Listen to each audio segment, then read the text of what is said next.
Hello friends, मैं देवेन आर्य और आज हम करने वाले हैं the portrait of A lady class 12th का जो चैप्टर फर्स्ट है। इस चैप्टर फर्स्ट का पार्ट 1 हम ऑलरेडी कर चुके हैं इन द एक्सप्लेनेशन और आज के वीडियो में हम करने वाले हैं सेकंड पार्ट। ठीक है, तो the portrait of A lady, आपको पता है खुशवंत सिंह ने अपनी दादी के बारे में बहुत सारी बातें लिखी हैं।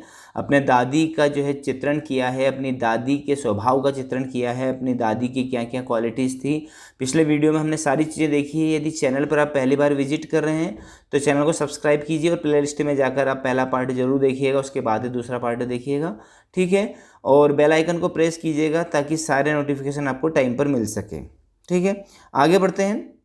अब तक हमने देखा है कि जो खुशवंत सिंह जी है वो अपनी दादी के बारे में बहुत सारी बातें हमको बताती है कि उनकी दादी इतनी बूढ़ी है कि वो और ज़्यादा बूढ़ी नहीं हो सकती है ना। और उनकी दादी के चेहरे के ऊपर बहुत ज़्यादा झुर्रियाँ हैं, उनके बाल जो हैं, बालों की जो लटें हैं वो लटकी हुई है, चेहरे के ऊपर आती है। और वो बहुत सारी चीज़ें अपनी दादी के बारे में बताते हैं कि उनकी दादी हमेशा से ही उनको बूढ़ी लगती है, क्योंकि पिछले 20 सालों से, उनकी उम्र 20 वर्ष है खुशवंत सिंह की, और पिछले 20 सालों से वो अपनी दादी माँ को ऐसा ही देखते आए हैं। उनकी दादी माँ और दोनों साथ साथ जो है स्कूल में जाते हैं गाँव में, और स्कूल के साइड में दादी माँ का मंदिर है। दादी माँ वहाँ पर जो है सारे धार्मिक ग्रंथ पढ़ती हैं और तब तक खुशवंत सिंह जो है अपने स्कूल में पढ़ाई करते हैं। बाद में दोनों साथ साथ घर आते हैं और रास्ते में क्या करते हैं, जो भी गांव के कुत्ते उनको मिलते हैं उनको जो उनकी दादी माँ खाना खिलाती, रोटी खिलाती हैं।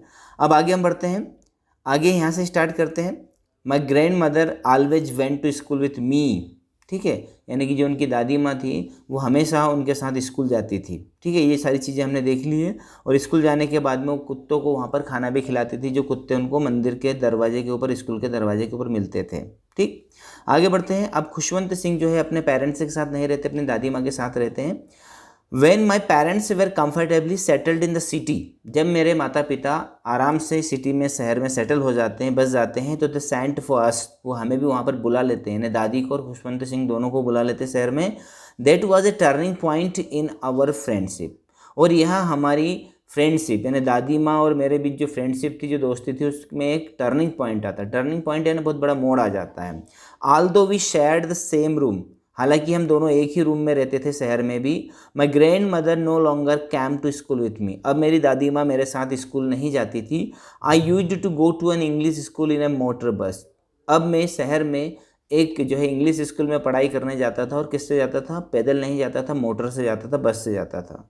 There were no dogs in the street and she took to feeding sparrow in the courtyard of our city house, अब वहाँ पर गांव में जो कुत्ते मिलते थे, ऐसे कुत्ते वहाँ की गलियों में नहीं मिलते हैं, इसलिए मेरी दादी माँ क्या करती थी, हमारा जो शहर का घर था उसके आंगन में स्पेरो है ना, यानी कि जो चिड़िया थी, गौरैया चिड़िया थी, उसको दाने खिलाया करती थी। As the years rolled by we saw less of each other, साल बीतते जा रहे थे और हम एक दूसरे को बहुत कम ही देख पाते थे। ठीक है, वो स्कूल में व्यस्त हो गया और दादी माँ चिड़ियों को खाना खिलाने में व्यस्त हो गई। For some time she continue to wake me up and get me ready for school, कभी कभी ही वो मुझे जल्दी उठाकर स्कूल के लिए तैयार किया करती थी। When I came back she would ask me what the teacher had, और जब मैं स्कूल से वापस आता था तो वो मुझसे पूछती थी कि शिक्षक ने मुझे क्या पढ़ाया, टॉट मी, यानी कि क्या समझाया, क्या सिखाया। I would tell her English words and little things of western science and learning, मैं उसे कुछ अंग्रेजी के वर्ड से बताता और कुछ पाश्चात्य विज्ञान है ना और शिक्षा के बारे में बताता। द लॉ ऑफ ग्रेविटी, गुरुत्वाकर्षण का नियम बताता। आर्किमिडीज बताता है ना, आर्किमिडीज का सिद्धांत बताता। The world being round etc, दुनिया गोल है, इस प्रकार की सारी चीज़ें मैं उसको बताया करता था। यानी कि अब जो शहर का स्कूल था, इसकी शिक्षा और गाँव के स्कूल की शिक्षा में बहुत अंतर आ चुका था। दिस मेड हर अनहैप्पी, और जैसे मैं सारी चीज़ें उसको बताता तो बहुत नाखुश हो जाया करती थी। She could not help him with my lessons, वो मेरे पाठ में मेरी मदद नहीं करती थी। She did not believe in the things that taught at the English school and was distress that there was no teaching about God and scriptures, वह जो अंग्रेज यानी कि जो इंग्लिश स्कूल था, उस स्कूल की शिक्षा को अच्छा नहीं मानती थी, है ना, बहुत ही डिस्ट्रेस मानती थी, अच्छा नहीं मानती थी। और उसका ये कहना था कि यहाँ के विद्यालयों में भगवान और धार्मिक ग्रंथों के बारे में क्यों नहीं पढ़ाया जाता। One day I announced that we were being given music lesson, एक दिन मैंने अपनी दादी माँ को कहा कि हमें ये संगीत के बारे में शिक्षा दी गई, म्यूजिक लेसन यानी कि संगीत का पाठ पढ़ाया गया। सी वाज वेरी डिस्टर्ब, तो बहुत ही ज़्यादा व्याकुल हो गई, बहुत ज़्यादा डिस्टर्ब हो गई, है ना, बहुत चिंतित हो गई कि संगीत और हमें to her music had lewd association, क्योंकि मेरे दादी माँ के अनुसार जो संगीत था वो बहुत ही अश्लील चीज़ होती है। It was the monopoly of harlots and beggar and not meant for gentle folk, क्योंकि उसके अनुसार संगीत के ऊपर मोनोपोली होती है। मोनोपोली एक वर्ड होता है, मोनोपोली का अर्थ होता है एकाधिकार, कि संगीत के ऊपर सिर्फ किनका एकाधिकार होता है, हरलोट्स और बेगर्स का। हरलोट्स यानी कि जो है ना महिलाएं नाचना गाना करती हैं ना, उन महिलाओं का, वेश्याओं का, मुजरे करने वाली महिलाओं को उसके ऊपर अधिकार होता है, और भिखारियों का उसके ऊपर अधिकार होता है। कुलीन्स जो घर होते हैं वहाँ के बच्चों के लिए संगीत नहीं होता है, जेंटल फोक के लिए नहीं होता है। She said nothing but her silence meant disapproval, उसने कुछ भी नहीं कहा, लेकिन उसकी जो चुप्पी थी उससे मैं समझ गया था कि ये मेरी दादी माँ को अस्वीकार्य है, यानी डिसअप्रूवल है, उसके लिए ये अच्छी चीज़ नहीं है। She rarely talked to me after that, इसके बाद उसने बहुत ही कम मुझे मेरी शिक्षा के बारे में, मेरे स्कूल के बारे में पूछा है ना। उस दिन के बाद में दादी माँ ने मेरे स्कूल के बारे में मुझसे बहुत ही कम पूछा। आगे बढ़ते हैं। अब क्या होता है, when I went up to university, अब जब मैं यूनिवर्सिटी ने स्कूल की पढ़ाई ख़त्म करने के बाद कॉलेज में पढ़ाई करने के लिए जाने वाला था, तो I was given A room of my own, तो मुझे मेरा खुद का कमरा दिया गया। The common link of friendship was snapped, अब जो कॉमन लिंक थी हमारी दोस्ती के बीच में, एक छोटी सी जो लिंक थी, जो कड़ी थी, वो भी छूटती हुई नज़र आई, मुझे टूटती हुई नज़र आई। स्नैप्ड यानी छिनती हुई नज़र आई।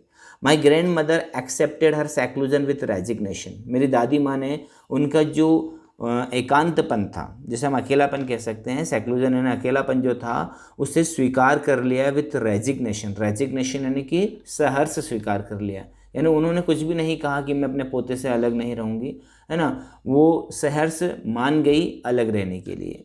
सी rarely left her spinning wheel to talk to anyone, अब वो क्या करती थी, स्पिनिंग व्हील, स्पिनिंग व्हील यानी कि जो कड़ा बुनने का काम करती महिलाएं, तो मेरी दादी माँ उसका जो स्पिनिंग व्हील होता था उसको बहुत ही कम छोड़ती थी किसी से बात करने के लिए।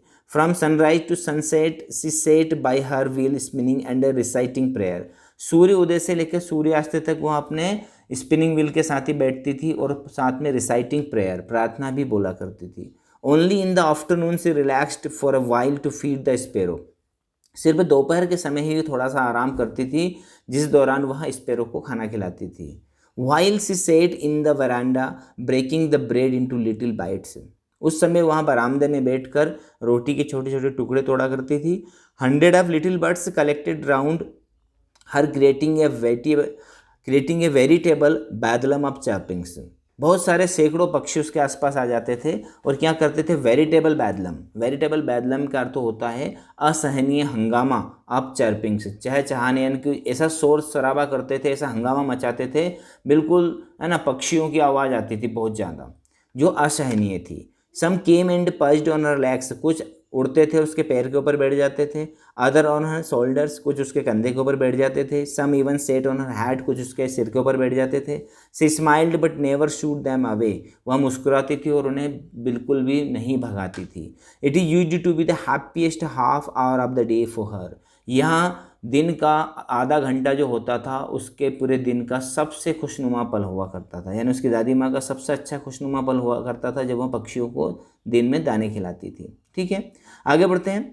When I decided to go abroad for further study, अब मुझे जब आगे की पढ़ाई के लिए, है ना, फर्दर स्टडी के लिए अब्रॉड यानी विदेश जाने का जो है निर्णय लिया गया मैंने, यानी कि मेरे को विदेश जाना है आगे की पढ़ाई के लिए। I was sure my grand mother would be upset, तो मैं उम्मीद कर रहा था कि मेरी दादी माँ नाराज़ हो जाएगी, उदास हो जाएगी। I would be away for 5 years, मैं वहाँ पर 5 वर्ष रुकने वाला था।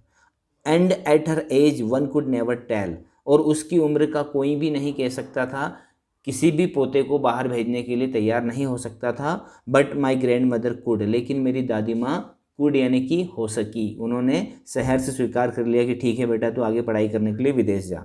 सी वॉज नॉट इवन सेंटिमेंटल, वो बिल्कुल भी भावुक नहीं हुई। She came to leave me at railway station but did not talk और शो एनी इमोशन, वह मुझे छोड़ने के लिए रेलवे स्टेशन आई थी, लेकिन उसने मुझसे बिल्कुल भी बात नहीं की और ना ही कोई इमोशन शो किया, यानी कोई भी जो है ऐसा कुछ रोना धोना उसने नहीं किया। Her lips moved in prayer, उसके होंठ अभी भी प्रार्थना में हिल रहे थे। Her mind was lost in prayer, उसका दिमाग अभी भी प्रार्थना में खोया हुआ था। Her fingers were busy telling the beats of her rosary, और उसकी जो उंगलियां थी वो अभी भी अपने माला के मनकों को, दानों को, है ना, सरकाने में व्यस्त थी। Silently she kissed my forehead, चुपचाप उसने मेरे माथे को चूमा। And when I left I cherished the most imprint as perhaps the last sign of physical contact between us. और जब मैंने उसको छोड़ा तो जो उसकी इम्प्रिंट थी, उसकी जो छुअन का एहसास था, जो नमी थी, है ना, मोस्ट का अर्थ होता है यहाँ पर वो वाला मोस्ट नहीं है, मोइस्ट है ना। तो उसकी जो छुअन थी, उस छुअन से मेरे को एहसास हुआ, जो उसने मुझे प्रेम किया, तो मुझे ऐसा लग रहा था कि हमारे बीच का जो है आखिरी फिजिकल कांटेक्ट हो सकता है। ठीक है फ्रेंड्स, आज की वीडियो में इतना ही। आई होप आपको वीडियो समझ में आ रहा है, लेसन समझ में आ रहा है और अच्छा भी लग रहा है, इसलिए आप इसे लाइक ज़रूर कीजिएगा। और मेरा ये दावा है कि इस चैप्टर के लास्ट में, यानी जो तीसरा पार्ट हमारा बनने वाला है, यदि आप अपने दादा दादी से बेहद प्यार करते हैं, नाना नानी से बेहद प्यार करते हैं, तो आपकी आंखों में आंसू जरूर आ जाएंगे, क्योंकि बहुत ही भावुक, बहुत ही सेंटिमेंटल लेसन है। आपके हार्ट को जरूर छुएगा, आपके इमोशंस को जरूर टच करेगा ये वाला चैप्टर। ठीक है, तो मिलते हैं अगले चैप्टर में, अगले पार्ट में। तब तक के लिए stay home, stay safe. Thank you very much.